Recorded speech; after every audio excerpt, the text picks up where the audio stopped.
조금 전 뉴스에서도 들으셨지만 한국은행에서 오늘 이런 보고서가 나왔습니다. 집값이 오른다고 소비가 늘어나진 않지만 집값이 내려가기 시작하면 씀씀이가 뚜렷하게 감소하더라.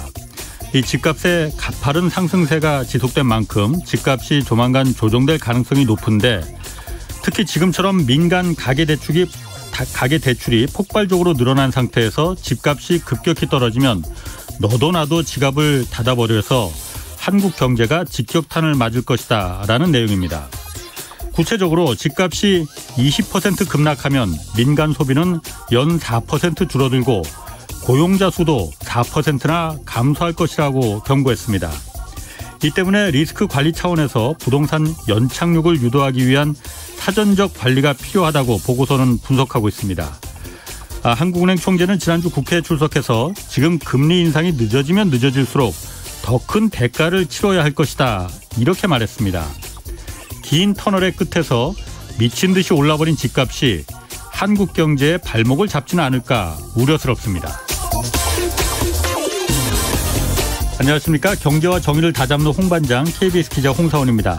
유튜브와 콩 앱에서 보이는 라디오로 이제 시청하실 수 있습니다. 콩 앱에서 캠코더 마크 누르면 됩니다.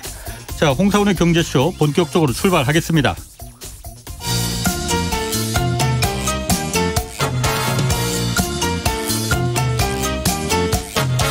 경제는 너무 어렵고 주식은 처음이시라고요? 괜찮습니다. 우리에겐 염불리 염승환 부장님이 계시니까요. 친절하고 정확한 주가 분석. 이 시간 꼭 함께 해주세요. 네, 오늘 염불리의 영양만점 주식 분석 시간입니다. 염승환 이베스트 투자증권 부장이 아니고 이사님 나오셨습니다. 네, 축하드립니다. 네, 감사합니다. 부장에서 이사로 승진하셨어요? 네, 감사합니다. 저희 로고도 좀 바꿔야 될 것 같습니다. 네. 할 일이 많네. 네. 이게 다 경제쇼 덕분인 건 아시죠? 그럼 기자님 덕분이죠. 네, 아시네. 나중에 네. 지금 말고 사장님 되시면 그때 밥 한번 세게 한번 사십시오. 알겠습니다. 자, 오늘 주식과 관련된 질문 짧은 문자는 50원, 긴 문자 100원이 드는 샵 9730으로 보내주시기 바랍니다. 자, 먼저 원유 얘기부터 좀 할게요. 오페크 플러스 다음 달부터 원유 추가 생산한다는데 이제 합의를 했죠. 그래서 보니까 오늘 국제유가도 많이 떨어졌더라고요. 네, 배럴당 70달러 아래로 이게 한 달 만에 떨어졌다는 건데 원유 가격 이제 좀 떨어지는 겁니까? 당분간 더 급락은 안 할 것 같긴 한데요. 일단 좀 당분간 오르기는 좀 쉽지 않을 것 같아요. 왜냐하면 이제 두 가지 이유 때문인데 첫 번째는 이제 변이 바이러스가 확산되니까 또 이동이 좀 줄 수밖에 없잖아요. 그러니까 그러다 보니까 이제 원유 수요가 줄면서 그 요인이 하나 있고 거기다 두 번째가 이제 오펙 플러스 회의인데 여기서 이제 증산에 합의를 했습니다. 원래 7월 초에 증산 합의를 하기로 했는데 아랍에미리트가 자꾸만 이제 안 된다. 좀 반대를 했거든요. 아랍에미리트가? 네, 아랍에미리트가 왜냐면은 이제 주장하는 건 뭐였냐면 자기네가 너무 많이 감산을 했다는 거예요. 다른 나라에 비해서? 네. 우리는 그리고 원유를 많이 팔아야 재정을 이렇게 좀 적절하게 운영을 할 수 있는데 산유국이 다 비슷하잖아요. 자기네가 너무 희생하고 있다고 자꾸 이제 그걸 강조를 했는데 결국 이번에 그 아랍에미리트 요구대로 일단 감산하는 거를 조금 이제 완화시킨 거죠. 그래서 이제 그게 통과가 되면서 근데 좀 생각했던 것보다는 그 증산폭이 좀 컸던 것 같아요. 그래서 내용을 좀 설명을 해드리면 이게 이제 올해 8월부터 내년 올해 12월까지 일단 이제 5개월 동안 이제 40만 배럴을 하루에 40만 배럴씩 이제 더 증산을 하기로 한 거예요. 증산을 하기로 했고 그다음에 지금 아랍에미리트 요구였던 감산 생산 이제 기준 안을 이제 일정 부분 수용을 했는데 이렇게 되면 이제 하루에 317만 배럴 정도 이렇게 생산을 하거든요. 이거를 350만 배럴까지 늘리는 건데 근데 이게 아랍에미리트만 이렇게 생산을 늘리는 게 아니라 여기 보니까 사우디, 러시아, 이라크, 쿠웨이트까지도 다 일제히 비중은 많지 않은데 다 증산을 하게 돼 있어요. 이러다 보니까 이게 좀 시장이 생각했던 것보다 더 많이 증산을 하는 거 아니냐. 이러면서 이제 국제유가가 급락을 했습니다. 이게 예상했던 수준이면 당연히 반응을 안 하겠죠. 다 알고 있는데. 근데 예상보다 증산폭이 큰 데다가 거기다가 갑자기 변이 바이러스 사태까지 터지니까 수요 부진. 그러니까 공급 증가, 수요 감소 이 두 가지가 맞물리니까 어제 이제 유가가 폭락을 했고 거기다 요즘에 또 계속 나오는 게 지금 미국의 국채 금리가 급락하고 있잖아요. 예. 금리가 떨어지는 가장 큰 이유 중에 하나가 경기가 둔화되는 거 아니냐. 이 리스크 때문이거든요. 미국 그러니까 경제 성장의 모멘텀이 지금 줄어들고 있다라는 얘기는 있어요. 그게 이제 원유 수요에도 영향을 주는 거죠. 원유 트레이더 입장에서는 이것도 당연히 원유 시장에 안 좋은 영향을 주겠구나. 이러니까 이게 이제 맞물리면서 국제유가 그 잘 나가던 국제유가가 이제 7%나 폭락을 하게 됐는데 어쨌든 이렇게 되면은 이제 한 증권사 오늘 뭐 DB금융에서 나온 보고서를 좀 참고를 해서 말씀드리면 어쨌든 그래도 현재 계획대로라면은 일단 올해 말까지는 수요가 더 많대요. 공급보다는 확실히. 아무리 그래도 수요가 많은데 문제는 이제 국제유가도 미리 선반영하다 보니까 내년엔 공급 과잉에 빠지게 된다고 합니다. 내년에는 수요는 좀 수요보다 이 증산량이 내년부터 많이 늘어나거든요. 실제로. 그러다 보니까 공급 과잉 이슈가 좀 생겨가지고 내년도에는 국제유가가 어쨌든 계속 좀 하방 압력을 받을 수가 있기 때문에 그런 것들을 좀 선반영해서 나온 것 같고 그다음에 또 회원국 간에 또 증산 경쟁이 나올 수도 있대요. 서로. 그러니까 내가 먼저 증산하겠다. 이럴 수도 있다는 이탈자가 나올 수도 있다는 거죠. 그러니까 어차피 남들 다 그 증산할 거 우리 먼저 하자. 이런 식으로 이탈자가 좀 나올 수도 있다는 그런 얘기도 일부 있는 것 같아요. 그래서 올해 말까지의 유가 흐름은 그러니까 그 수급 밸런스는 당연히 국제유가에 유리한 건 당연히 맞는데 내년에 대한 이제 공급 과잉 이슈 이게 오늘 국제유가를 좀 강타를 했다. 이렇게 좀 보시는 게 좀 맞는 것 같아요. 뭐 유튜브 댓글들 보니까 뭐 전부 다 염이사님 이사 승진한 거 축하한다고. 굉장히 뭐 난리도 아닙니다. 부럽습니다. 자 그러면은 유가가 이제 떨어지면은 그거 우리한테 좋은 거예요, 나쁜 거예요? 좋은 거죠? 좋다고 봐야 돼요. 그러니까 물론 이제 뭐든 이렇게 너무 갑자기 빠지면 좋은 건 아니에요. 한 번에 너무 급락했잖아요. 우리 뭐 원달러 환율도 천천히 떨어지면 좋은데 너무 떨어지면 또 수출에 문제가 생긴다 이런 얘기 하잖아요.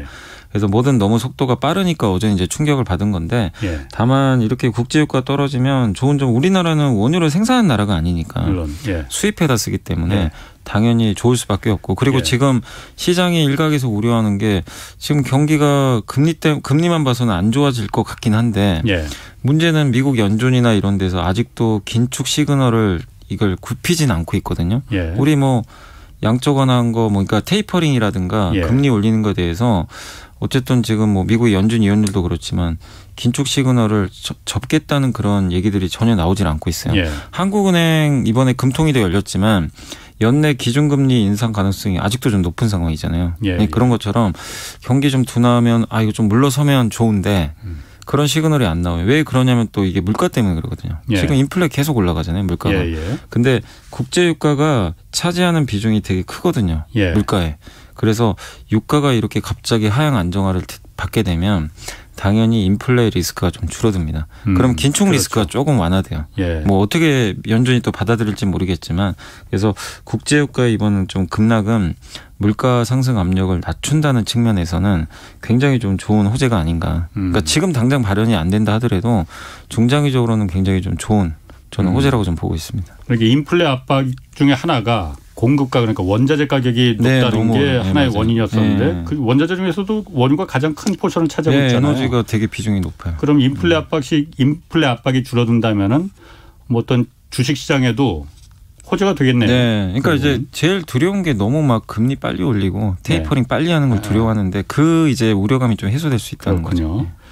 4716님이 국채 같은 채권이나 채권형 펀드의 수익률과 방향은 어떨지 궁금합니다 하고 물어보셨거든요. 그러니까 이제 채권 만약에 채권 펀드에 넣으면 채권 가격이 오르면 되거든요. 그러니까 예를 들면 지금 금리하고 채권 가격은 정반대로 가요. 금리가 떨어지면 채권 가격이 무조건 올라갑니다. 그러니까 채권을 살려는 사람이 많으면 그러니까 채권은 안전자산이잖아요. 세계 경기가 안 좋아질 것 같으면 사람들이 주식보다는 안전자산으로 갑니다. 그럼 채권은 살려는 사람이 많아지죠. 그럼 채권 수요가 느니까 당연히 그 가격은 올라갈 거 아니에요. 채권 가격이 오르는 순간 그 채권 수익률이라고 하나요? 그 금리인데 금리는 정반대로 간다고 하더라고요. 그래서 금리가 급락하는 거거든요. 그래서 지금 채권은 오히려 투자하신 분들은 되게 좋은 거죠. 왜냐하면 채권 가격이 지금 급등하고 있거든요. 예. 그러니까 어제만 해도 채권 금리가 뭐 9% 급락을 했더라고요. 그러니까 그 하락 율로는 엄청난 하락이에요, 사실은. 그럼 반대로 채권 가격은 그만큼 튄 거니까. 채권에 투자하신 분들, 그러니까 채권 펀드에 투자하신 분들은 오히려 지금은 좀 굉장히 좀 기분 좋은 어떤 지금 상황일 수밖에 없는 거죠. 가격이 올라가니까. 그렇군요. 은행주들은 전망이 어떤지 그 4618님이 물어보셨거든요. 은행주들은 당연히 이렇게 경기가 좋아질 때 되게 좋습니다. 왜냐하면 금리가 올라가잖아요. 그러니까 금리가 올라간다면 은행들한테는 당연히 좋죠. 수익이 늘어난다는 거 아니에요? 그래서 저번에 그 올해 2월부터 이제 금리가 올라갔잖아요. 2, 3, 4, 5월까지. 미국의 국채 금리가 막 1.7%까지 올라갈 때 은행주들이 한 30% 주가 올라버렸거든요. 배당에다가. 근데 지금은 막 급락하고 있어요. 근데 그 원인 중에 하나가 이제 어쨌든 경기가 둔화된다고 하면서 미국의 국채 금리가 급락을 하니까 바로 이제 영향을 받는 거고. 그다음에 또 한 가지 이유가 뭐였냐면 2분기에 미국 은행들의 실적은 표면적으로는 되게 좋았어요. 좋은데 이게 껍질을 벗겨보니까 별 볼 일 없던 거예요. 뭐냐면 은행의 본질은 예대 마진이잖아요. 그렇죠. 그래서 이자 이익이 중요하잖아요. 근데 그거보다는 뭐 세금 환입되고 일시적인 뭐 이런 충당금 같은 게 환입돼 가지고 미국 은행들의 이익이 되게 많이 늘어났대요. 근데 그건 일회성이거든요. 구조적인 게 아니에요. 그러니까 그런 것 때문에 미국 은행들이 실적 발표를 했는데 주가가 오히려 안 좋았어요. 좋은 실적인데 열어보니까 별 볼 일 없었던 거죠. 그래서 우리나라 은행도 같이 빠져버린 거예요. 덩달아서. 미국 은행에 연동 많이 되거든요.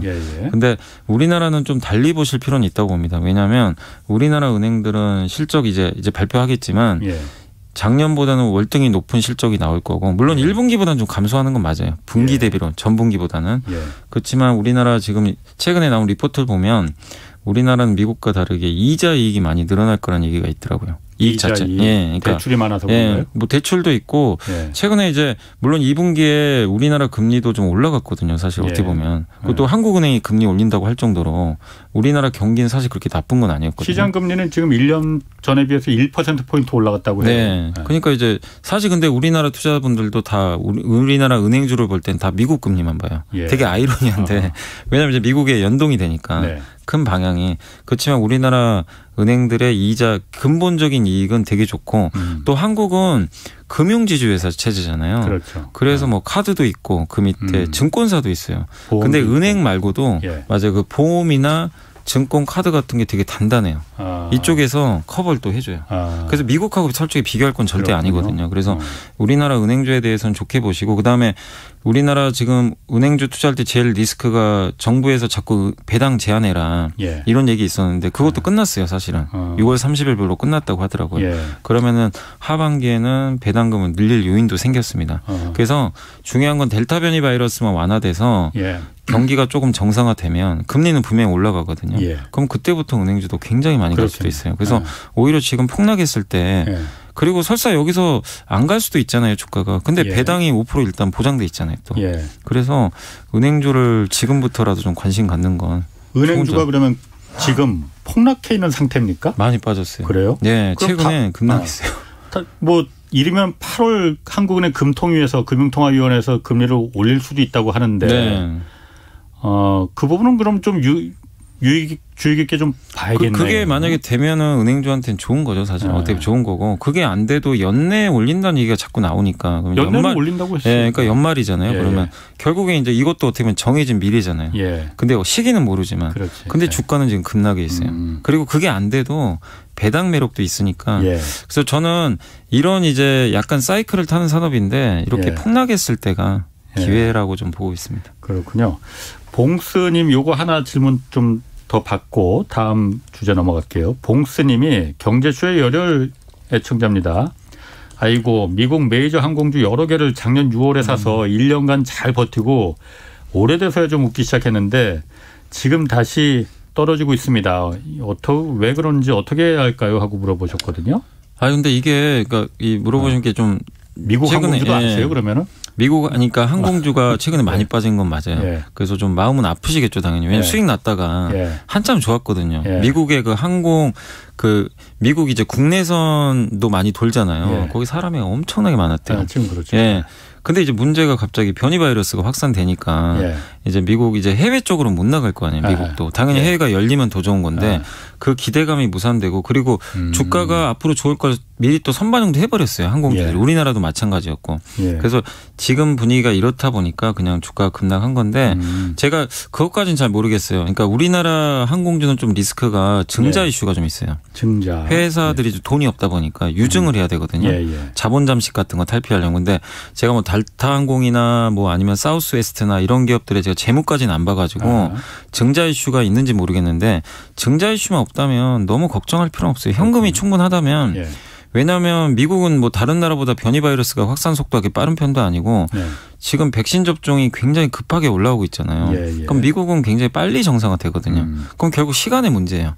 그래서 항공주도 너무 미국 항공주 너무 걱정하실 필요는 없을 것 같고 언제 가느냐 미국의 금리가 튈 때 미국의 금리가 오른다는 얘기는 변이 바이러스 리스크가 좀 완화된다는 얘기거든요. 그렇죠. 이게 완화돼야 경기가 좋아진다는 얘기가 되잖아요. 그럼 그때 되면 아마 주가가 좀 크게 튈 수도 있어요. 그래서 너무 저는 염려할 필요는 없다라고 말씀드리겠습니다. 그렇군요. 봉수님 그러니까 미국 항공주 증자 이슈가 있는지 없는지 그거 좀 보시면 될 것 같습니다. 자, 국민연금이 이 국민연금이 국내에서 가장 큰 손이지 않습니까? 주식 국내 주식만도 지금 178조 원을 지금 투자하고 있다고 하는데 국내 주식 투자를 좀 종목을 확대한다고 해요. 이게 무슨 내용입니까? 그러니까 이게 지금 우리나라에서 지금 국민연금원에 178조를 운영하거든요. 굉장히 많은 이제 금액인데 전체 연금의 한 20%를 국내 주식에 투자한다고 맞아요. 그래서 사실 이제 그거 좀 줄인다고 계속 하잖아요. 목표치를 넘어갔기 때문에. 그렇지만 어쨌든 굉장히 막대한 돈을 지금 운영을 하고 있는데 근데 국민연금은 두 가지 방법으로 운영을 해요.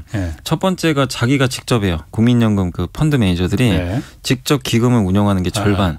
나머지 절반은 자산운용사들이 우리나라에 많이 있잖아요. 아웃소싱이라고 하죠. 위탁을 맡겨요. 위탁을? 왜? 그러니까 그렇게 맡깁니다. 그러니까 뭐 인력이 안 됐을 수도 있죠. 그 많은 돈은 그리고 리스크 해지 차원에서도 하는 걸 수도 있고 혼자 이제 국민연금 자체적으로 했을 때 또 리스크가 있을 수도 있고 자기네들이 못 보는 부분도 있을 수 있잖아요. 그래서 반을 맡겨요.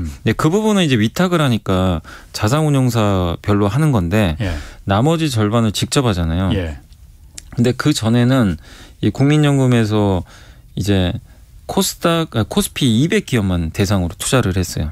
국내에서. 근데 코스닥은 아예 투자를 안 했던 거죠. 단 한 주도 안 했는데 이번에 이제 코스닥 50 종목. 사실 우리나라 지수에 보면 코스닥 50 지수라는 건 없어요. 150 지수가 있습니다. 150. 근데 아직 그래서 어떤 기업을 할지 모르겠지만 코스닥 시총 상위 50개가 되겠죠. 우리가 예상을 했을 때 1등부터 50개가 될 텐데 이거를 이제 앞으로 새롭게 개발한 이게 이름이 뭐 가칭이라고 하는데 NPS KR 250이라고 하더라고요. NPS 국민연금. 국민연금이 KR 250. 그래서 코스피 200 더하기 코스닥 50. 그래서 그 250 같아요. 그래서 아직은 가칭이니까 정해진 이제 이름이 완전히 정해진 건 아닌데 그동안 코스피 200만 하다가 여기에 50을 넣어가지고 하겠다는 건데 이렇게 되면은 지금 국민연금이 지금 4월 말 기준으로 883조 중에 178조를 투자를 하고 있는데 여기서 만약에 절반이면 80조 되나요? 80조, 90조 되겠네요. 90조를 이제 직접 운영하는 거예요. 나머지 90조 맡기니까. 그럼 90조 원에 달하는 돈 중에 일부가 이제 몇 조가 들어갈지 모르겠지만 코스닥 50에 들어갈 거 아니에요. 그러면 그 기업이 이게 어딘지는 공개를 아직 안 했고. 근데 아직은 모르죠. 모르는데 우리가 그냥 생각해보면 그냥 1등부터 50등을 하겠죠. 그게 가장 합리적이잖아요, 사실. 그렇게 본다라면은 그동안 없던 수급이 갑자기 코스닥이 생겨버리잖아요. 그렇죠. 몇 조가. 몇 조가 아니면 몇십 조가 생길 수도 있어요, 사실은. 뭐 어느 정도 비율로 할지 모르지만 그렇게 되면은 지금 국민연금이 투자를 했을 때 뭐 예를 들면 지금 현재 코스닥에서 시총 1위가 셀트리온 헬스케어고 이게 쭉쭉 있잖아요. 뭐 카카오 게임즈도 있고 그 기업들은 무조건 편입이 되겠죠. 어떻게 보면. 그럼 그 기업들 코스닥에 있는 그 기업들은 무조건 사야 된다는 얘기도 만약에 이렇게 되면 무조건 시총 비중대로 사버리겠죠. 아니 그러니까 일반 투자자들이 아니, 국민연금이 사는 거죠. 아니 그러니까 국민연금이 거기 당연히 들어가면 그 몇 조라는 수급이 거의 공급이 되면은. 근데 이거는 이제 그럴 수 있어요. 그걸 한 번에 사지는 않을 것 같고 나눠 사겠죠, 당연히. 왜냐하면 한 번에 사면 주가가 왜곡될 수도 있잖아요. 그건 이제 문제가. 그럼요. 그거는 당연히 안 되기 때문에 분할 근데 그건 모르죠. 그런 것까지는 아직은 예. 나온 건 아니니까. 예. 근데 이것만 봐도 그동안 사실 코스닥의 비중이 국민연금이 뭐 위탁한 것도 있잖아요. 그것도 예. 비중이 되게 낮았나 보더라고요. 예. 근데 그거를 어쨌든 올리기로 했고 직접 투자하는 것까지 이렇게 비중을 늘리면 코스닥 그 투자하시는 분들 입장에서는 예. 되게 좋을 수밖에 없는 거죠. 그리고 이렇게 코스닥 시총 상위 기업들의 매수가 들어오잖아요. 그럼 예. 지수가 올라가잖아요. 그러니까. 그러면 거기 편입이 안 된 기업들도 덩달아가요. 지수가 올라가니까 예. 따라가는 효과가 생겨버립니다. 예. 그래서 이 부분은 되게 좀 수급적으로 좋을 수밖에 없어서 코스닥에는 좀 굉장히 그래서 사실 이 뉴스가 나왔던 게 사실 어제였거든요. 예. 그래서 어제 사실 코스닥이 좀 생각보다 좀 괜찮았던 거죠. 그러면 국민연금이 코스닥에는 직접 투자를 안 하다가 이렇게 직접 투자하는 이유는 뭡니까? 국민연금이 아니 이거는 저도 그러니까 정확히는 모르겠는데 이제 들리는 얘기로는 이제 그분들도 이제 펀드 매니저분들이잖아요. 예. 이제 녹을 먹고 사시는 분들인데 이제 코스닥 기업들은 사실은 어떻게 보면 코스피에 비해서는 중소형 기업이 많고 그다음 바이오 기업들 아시잖아요. 그렇죠. 예전에 신라젠도 막 지금 상폐 위기에 놓여 있고 이런 것들 잘못 투자했을 때 그러니까 단지 시총 상위라는 것 때문에 무조건 투자를 했는데 만약에 이런 사태가 발생해버리면 이제 본인 스스로도 당연히 피해를 볼 수밖에 없다 보니까 그런 일도 좀 일부 있었다는 뭐 얘기를 좀 듣긴 들었는데 아무튼 그게 진짜인지는 저도 모르겠어요. 근데 어쨌든 그동안은 코스피 200은 상대적으로 안전하잖아요. 안전하다 보니까 그쪽으로 치우쳤던 것 같은데 어쨌든 이제 코스닥 시장을 좀 살리기 위해서 이렇게 좀 국민연금도 좀 코스닥 50쪽에 투자하는 게 아닌가. 그러니까 코스닥 시장을 살리기 위해서가 주목적입니까? 아니면 국민연금의 수익률을 높이는 게 주목적입니까? 수익률 아닌데 코스닥하고 수익률하고는 저는 그렇게 큰 관계가 없다고 보거든요. 오히려 그동안 보면은 그 지난 20년간 보면은 이제 20년 만에 최고치를 넘었거든요. 아직도 옛날 고점을 못 넘었어요. 근데 코스피는 20년 전보다 지금 3배 올랐거든요. 그렇죠. 그러니까 수익률로 보면 코스피가 훨씬 높은 거죠. 지수로만 보면.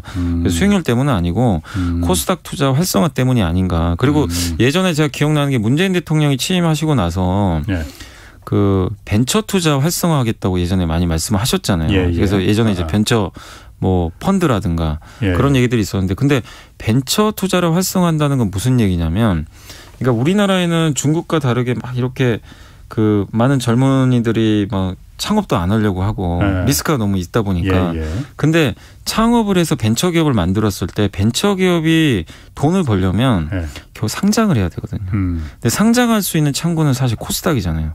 코스피에 상장하기 힘들거든요. 그렇죠. 코스닥에 상장을 해야 되는데 코스닥에 상장하려면 코스닥 시장이 좋아야 되거든요. 그렇네요. 뭔가 좋아야 돼요. 근데 이게 연결고리가 이렇게 되거든요. 그러면 코스닥을 살리면 벤처 투자도 활성화가 되니까 그 목적이었어요, 사실은. 그래서 문재인 대통령도 이제 그 당시에 그렇게 해서 활성화를 하려고 했다가 좀 바이오가 좀 안 좋아지면서 좀 많이 밀렸는데 다시 이런 정책이 나왔다는 거는 코스닥 시장 좀 활성화의 목적이 있는 게 아닌가 그렇게 좀 생각을 하고 있습니다. 그렇군요. 그 공모주 지금 그 요즘 공모주 얘기 좀 자주 합니다. 그런데 그 올해 최대 공모주로 꼽히는 게 이제 카카오뱅크잖아요. 다음 달 초 6일인가 5일인가 그때 상장한다고 해요.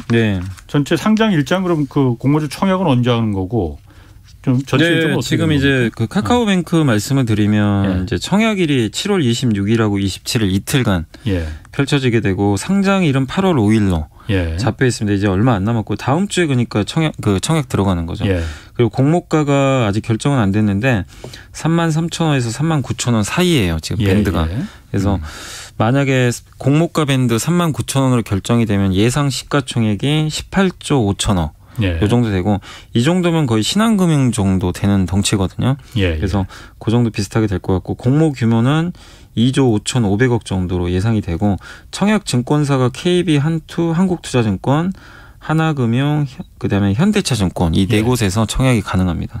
그리고 상장을 하게 됐을 때 이제 시장에 풀리는 그 유통 물량은 한 27% 정도 되니까 꽤 물량은 좀 많은 편이에요. 시중에 좀 풀리는.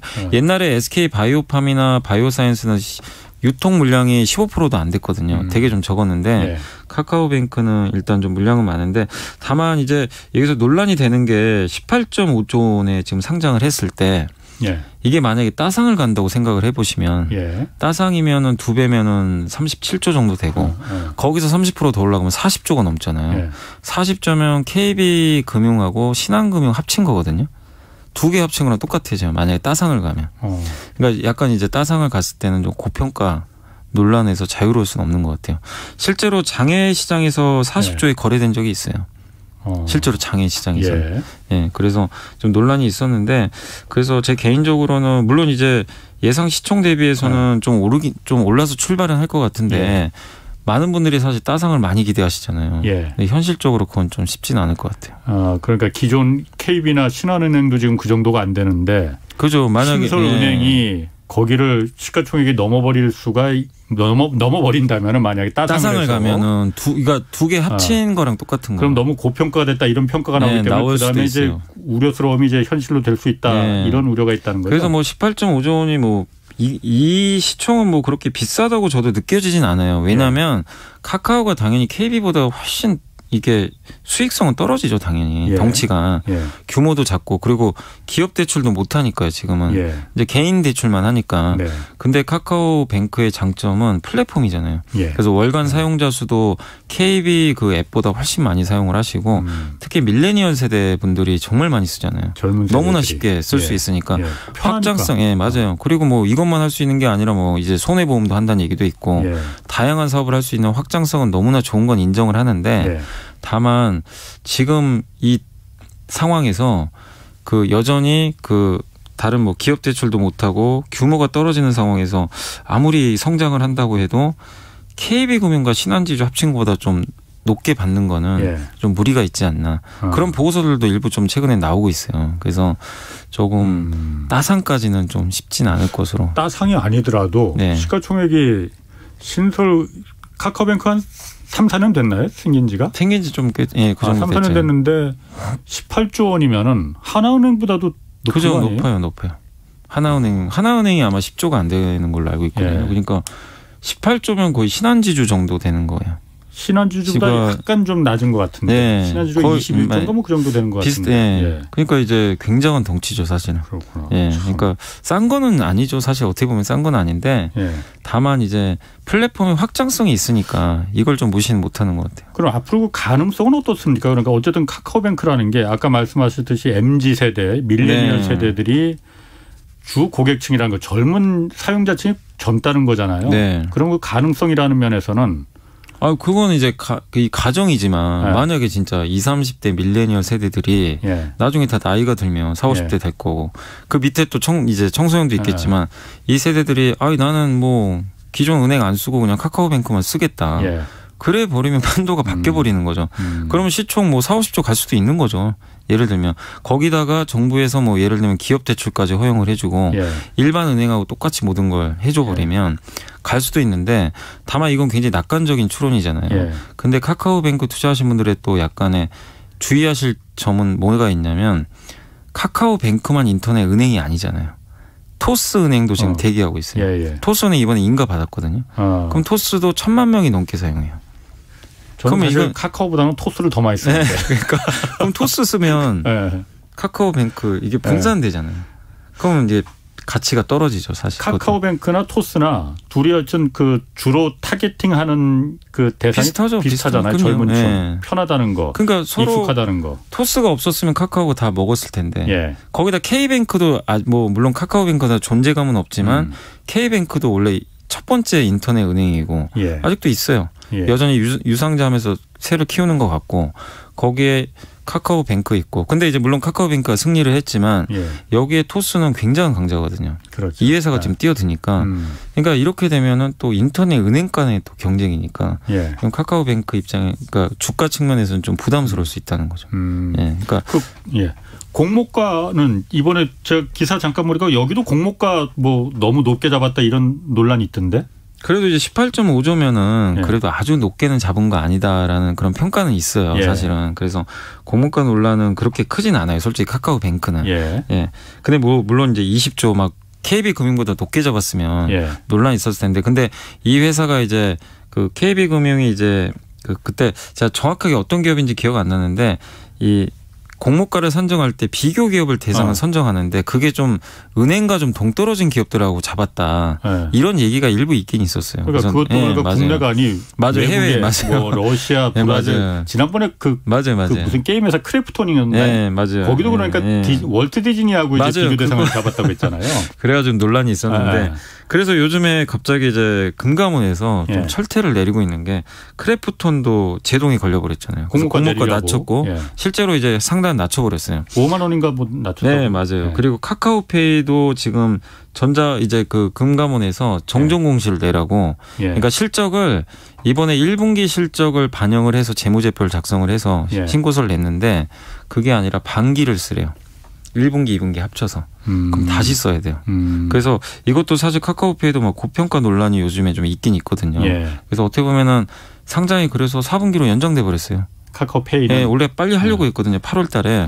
이어서 한다고 했었잖아요. 네, 바로 하기로 했는데 지금 불가능해져 버렸습니다. 그래서 오늘 아까 단독 보도로 기사가 나왔는데 아마 가을 넘어가야 될 것 같아요. 카카오페이는 좀 경우에는. 늦어진 것 같아요. 10월이나 11월은 돼야 좀 상장이 가능할 것 같습니다. 그렇군요. 그러면은 지금 아까 말하듯이 대부분 이제 공모주를 사람들이 관심 있는 게 큰 돈은 아니더라도 공모 청약을 받으면은 짭짤하다. 뭐 따상이나 뭐 이런 거 요즘 말하듯이 받을 그 대부분 이제 그 공식이었잖아요. 근데 요즘 제가 보니까는 따상 기대하다가 마상 입을 수도 있다. 마상이라는 게 마음의 상처라고 해요. 맞아요. 마음의 상처. 이름 잘 지었습니다. 실제로 그런가요? 요즘 따상이라는 게 그렇게 일반적인 그런 공식화되지는 않았어요. 잘 안 맞아요. 그리고 이제 그게 깨진 게 가장 대표적인 게 얼마 전에 SK 아이테크놀로지. 그날 시초가 딱 고점 찍고 그냥 급락을 해버려가지고 물론 지금은 주가 다시 다 올라갔지만 당시에 많은 분들이 따상 진짜 기대를 했는데 안 통했죠. 그래서 충격을 받았어요. 사실은. 굉장히 좀 놀랬고 그리고 이번에 SD 바이오센서라고 진단키트 회사가 공모주 청약에서 상장을 했는데 그 기업은 거의 공모가 근처에서 출발을 했어요. 오히려 주가가. 따상이 아니라 시초가도 그렇게 높게 출발 안 했어요. 근데 물론 이제 공모가가 제가 알기로는 한 5만 2천 원으로 알고 있는데 근처에 출발해가지고 6만 원을 넘긴 넘었어요. 그래서 갖고 계신 분들이 좀 수익은 났는데 기대했던 뭐 공모주 대박이 안 난 거죠. 대부분이 공모주 대박을 원하시는 분들이 시초가부터 막 급등해가지고 뭐 최소 더블 이상 가가지고 이걸 원하시는데 요즘에 그 공식이 웬만하면 잘 안 맞습니다. 그리고 설사 급등 출발을 해도 당일 첫날이 대부분 고점 찍어요. 다 밀려버려요. 그게 되게 반복이 돼요. 그래서 많이 이제 그런 부분들이 좀 약해졌는데 그래서 지금 현실적으로는 따상을 노리는 건 좀 지금은 좀 합리적이지 않은 것 같아요. 그리고 이런 것들이 작년부터 너무 노출이 됐어요. 그냥 무조건 공모주 청약하면 따상 간다. 몇 번 통했잖아요. 그렇죠. 이 세상에 100% 공식은 없어요. 이게 너무 노출이 되니까 그리고 기업들이 공모가를 좀 높게 불러요.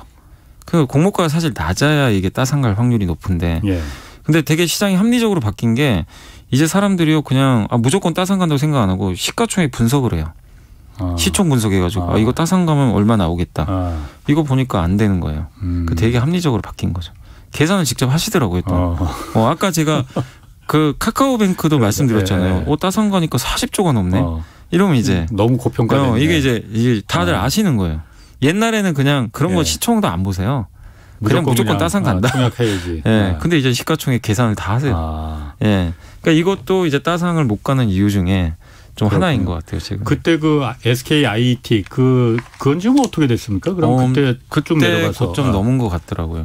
그게 시초가가 제가 알기로는 그때 아마 19만 원, 20만 원 찍고 그리고 주가가 13만 원까지 급락했거든요. 그리고 지금 얼마 갔냐면 21만 원까지 다시 갔어요. 지금 다시? 고점 넘겨버렸죠. 아니 근데 왜냐하면 SK 아이테크놀로지가 분리막 만들잖아요. 그러니까 소재는 굉장히 기업 자체는 굉장히 높은 평가를 받는 분리막이 지금 공급 부족이래요. 부족해서 못 만든다고. 그리고 SK 이노베이션이 그거 갖다 쓰잖아요. 그리고 세계 1등 기업이 창신 신소재라고 있어요. 중국에. 그 회사보다 좀 저평가돼 있다. 이렇게 분석들이 나오더라고요. 그래서 지금 주가가 그냥 수직으로 올라버렸습니다. 그럼 대개 공모주를 청약하는 목적이 받고서는 바로 뭐 이렇게 따상 뭐 이렇게 되면은 바로 팔아버리려고 단계적인 차익을 얻으려고 많이 공모주를 청약을 하는 거잖아요. 많이들 하시죠 그렇게는. 그럼 이 SKIT 같은 경우에도 바로 팔아버리는 분들은 좀 아니 근데 첫날 만약에 시초가에 파신 분들은 오히려 잘 파신 거죠. 그 당시는. 왜냐하면 주가가 굉장히 많이 빠졌기 때문에. 근데 저는 이 말씀을 드리고 싶어요. 이 상장하는 기업들을 보셔가지고 내가 공모주 청약할 때 일단 첫날 파는 거는 되게 좋은 전략은 맞아요. 그리고 이게 왜냐하면 아까 제가 말씀드렸지만 보호예수 물량이 자꾸 풀려요. 기관 외국인이 옛날에 사는 물량들이 싸게 잡은 게 있어요. 팔아버리거든요. 자꾸 물량 부담 때문에. 하이브도 그랬잖아요. 근데 그게 어느 정도 소화가 되잖아요. 그게 끝나고 이제 그게 나오면 주가 못 가는데 예를 들면 하이브도 그렇죠. SKIT건도 계속 성장하잖아요. 성장하는 산업인데 주가가 빠져 있으면 한번 그 PER로 한번 분석을 해보세요. 지금 주가가 내가 장기 투자 한번 할 만한 가격인지. 의외로 거기서 만약에 비교 분석을 해가지고 주가가 저평가돼 있다는 인식이 나오고 물량 부담이 해소되면 굉장히 또 가파르게 가요. 물량 부담이 또 별로 없어요.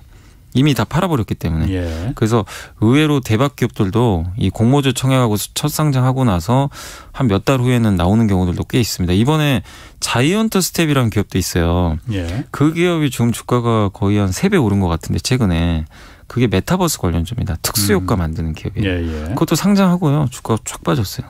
근데 지금은 어마어마한 주가 상승이 나오고 있습니다. 그렇구나. 그러니까 공모주 청약하고 첫날 파는 건 되게 좋지만 그 기업들을 충분히 빠졌을 때는 분석을 다시 한번 하셔가지고 성장 산업에 속해 있으면 재접근하는 것도 되게 좋은 것 같아요. 지금 제가 얘기 들어보면서 한 가지 좀 탁 느끼는 게 그 공모주를 청약할 때 그 보호예수가 얼마나 걸려 있는지 또 언제 풀리는지 그런 거는 공시에 다 나와 있습니까? 그 전자공시에 나오는 건 아니고 여러분들이 이제 보시면은 그 공시에 나오긴 나와요. 물량들이 어느 정도 되는지는. 근데 그건 이제 증권 신고서라고 있어요.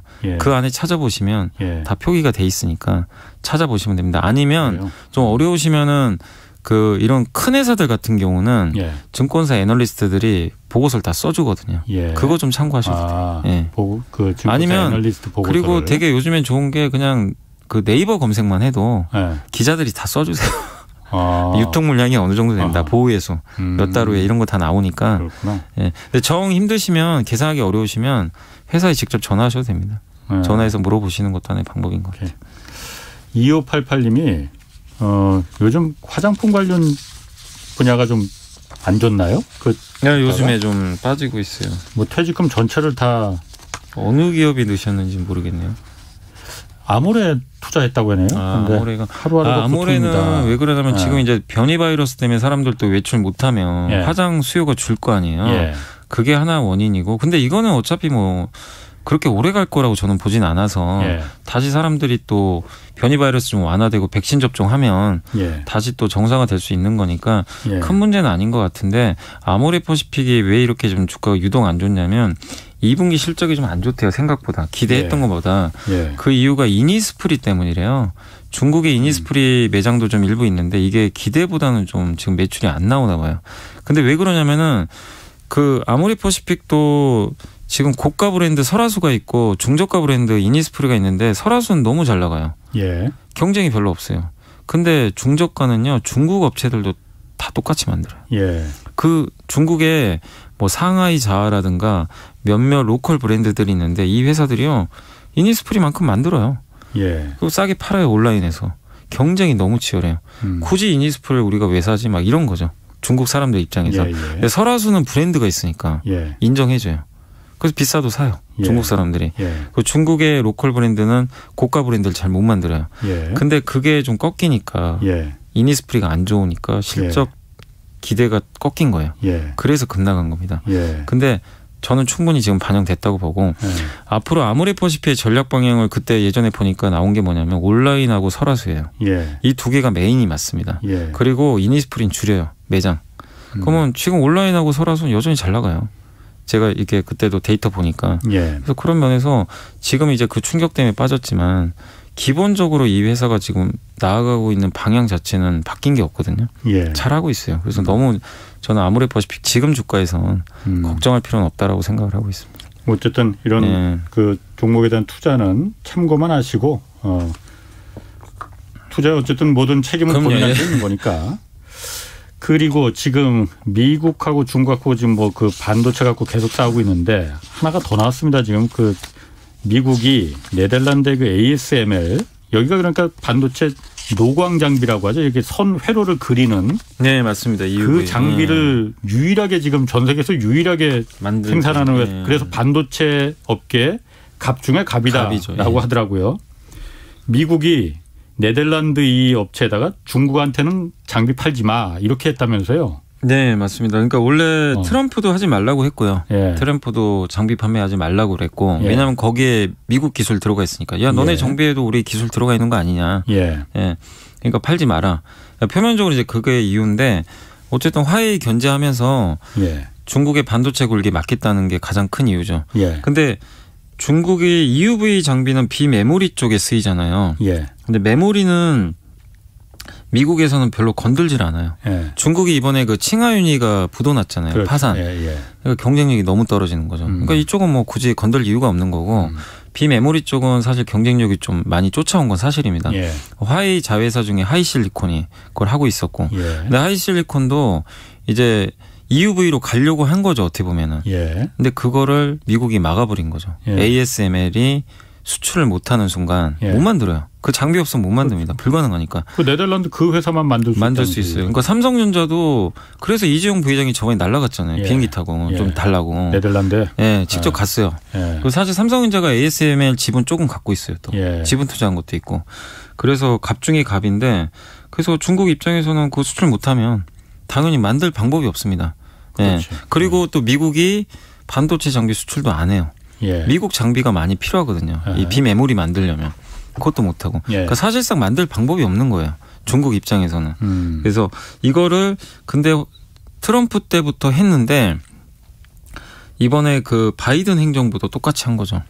수출하지 말아라. 그러니까 수출하지 마라 이렇게 하니 다른 나라한테 우리가 그러니까 미국이 중국한테 수출 안 하는 거는 뭐 이해가 되는데 네덜란드에 대고 중국에 수출하지 마 이렇게 할 수는 있는 겁니까? 그러니까 미국이 이제 그냥 미국에 어떻게 보면 갑질일 수도 있는 거죠. 갑질일 수도 있지만 자기네들을 기술 들어가 있다 이거예요.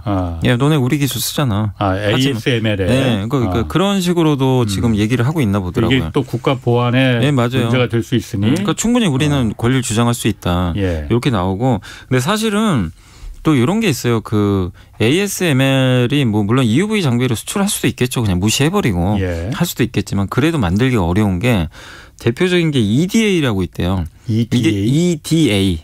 이게 뭐냐면은 미국 회사 중에 하나인데 설계 자동화 회사예요. 반도체를 설계를 해야 될 거 아니에요. 그럼 그 사람이 우리 그냥 붓으로 그리는 게 아니라 자동화해야 돼요. 그렇겠죠. 그 시스템에 의해서. 이 회사가 EDA라는 회사가 있어요. 이 회사가 반드시 그걸 만들어줘야 된대요. 설계 자동화. 이걸 이 기계를 공급을 해줘야 되는데 이게 없으면 설계를 못 해요. EDA라는 건 어느 나라 회사예요? 그러니까 미국 회사라고 보시면 돼요. 그러니까 이 회사가 근데 중국에 만약에 이 EDA가 만약에 기계를 넘겨줬어요. 만들라고. 그러면 중국도 설계를 할 수가 있죠. 근데 지금 당연히 못하죠. 그렇겠네. 미국이 막아버렸잖아요. 야 너네 하지 마. 그럼 설계 자동화를 해야 돼요. 그걸 사람이 할 수는 없어요. 이게 반드시 있어요. 전 세계 대부분을 이걸 쓴대요. EDA 제품을. 근데 이게 없으면 중국의 하이실리콘도 설계를 못합니다. 사실상. 그러니까 네덜란드도 있지만 미국 자체로도 그냥 막아버리는 거예요. 그래서 지금 중국은 사실상 비메모리 반도체를 만들 방법은 사실상 지금 없는 거죠. 어떻게 보면. 그러니까 그래서 이제 대만에서 받는 거고 사실 지금 받을 수 있는 방법은 대만밖에 없죠. 대만의 TSMC나 아니면 UMC라는 회사가 있거든요. 이 두 개 회사로부터 받는 방법밖에는 딱히 없다고 합니다. 지금. 그러니까 자체 생산할 생각은 하지 말고 대만에서 사라. 그거는 허용해 준다. 근데 만약에 이제 대만도 태클 걸어버리면 진짜 방법 없는 거죠. 공급하지 마. 이래버리면 진짜. 근데 어쨌든 그 중국에서 그 많은 이제 반도체를 이용해서 최종적인 전자제품들을 생산을 많이 하잖아요. 스마트폰도 애플도 중국에서 생산을 하고. 그걸 막으면은 미국한테도 이득이 될 것 같지는 않은데. 근데 이제 미국 입장에서는 어쨌든 비메모리, 그러니까 반도체만 놓고 보면요. 메모리는 중국에서 물론 중국의 삼성전자 공장도 있지만 마이크론 공장도 있어요. 근데 그 어쨌든 만드는 나라는 미국하고 한국이잖아요. 받으면 돼요. 중국하고 상관이 없어요. 공장은 돌려버리면 되니까. 비메모리도 중국 너네가 어차피 뭐 그리고 미국이 필요하는 그 고품질의 반도체는 예. TSMC가 거의 다 만들어줍니다. 네네. 삼성하고 예. 만들어주면 돼요. 중국이 없어도 상관이 없다는 거죠. 그래요? 예. 그래서 그렇게 큰 타격 받을 수 없다라고 보고 있는 것 같아요. 미국 입장에서. 그렇군요. 알겠습니다. 그 조선 기자재 태광 1개월 동안 기관에서 계속 매수하는데 예. 이게 어떤 의미인지 좀 기관에서 계속 매수하는 게 어떤 의미를 갖고 있는지 좀 물어보셨네요. 그러니까 이게 뭐냐면은 이제 그 피팅 회사라고 하는데 이게 예. 태광 뭐 성광밴드 하이로코리아 같은 기업들이에요. 그러니까 예. 조선 배에도 들어가고요. 예. 그 플랜트 있죠. 그 우리 정유 공장이나 중동에 예. 보면 막 석유화학 플랜트 있잖아요. 공장. 예. 거기에 보면 이제 이렇게 뭐라 그러죠? 뭐 그 송유관처럼 생긴 게 있어요.